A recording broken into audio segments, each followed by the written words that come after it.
ဒီနေ့မှာတော့စိတ်ဖိစီးမှုတွေကိုပင်လေးထိပစ်ချပြီးပင်လေးစားတွေအဝတ်သွားစမယ်ဘလို့ပေါ့နော်ပင်လေးကြိုက်တဲ့သူတွေလိုက်ခဲ့နော်သွားမယ်ခုရောက်နေတဲ့ကန်ရှီကထိုင်းနိုင်ငံရွှေဘူရီမြို့မှာရှိတဲ့ဗန်စင်ကန်ရှီပါ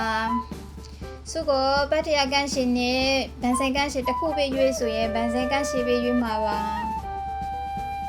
ရမ်းလှပါတယ်ပင်လီစာတွေကပတ်စံရှိတဲ့သူတွေအတွက်ကဈေးပို့ပေးမယ်ဆိုတော့အတွက်ကတော့နည်းနည်းလေးဈေးကြီးတာပေါ့နော်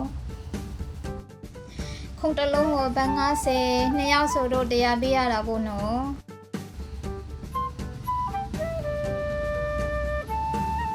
ရုံးပတ်ရည်တွေဆိုရင်လူတွေအများများပါတယ်ဆိုတော့ရောက်တဲ့အချိန်ကလူရှင်းနေတဲ့အချိန်မို့လို့ပါ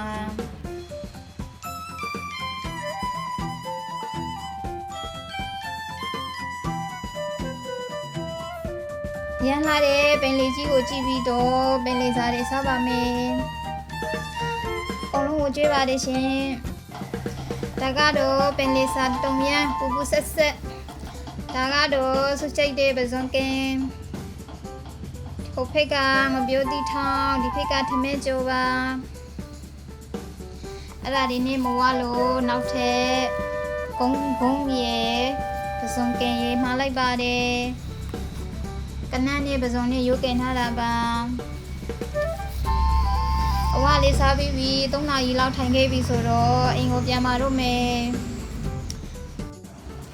အားလုံးပဲဆုံးဖြတ်ကြည့်ပေးကြလို့ကျေးဇူးတင်ပါတယ်ကျမ်းမာပြည့်ရှင်ကြပါစေ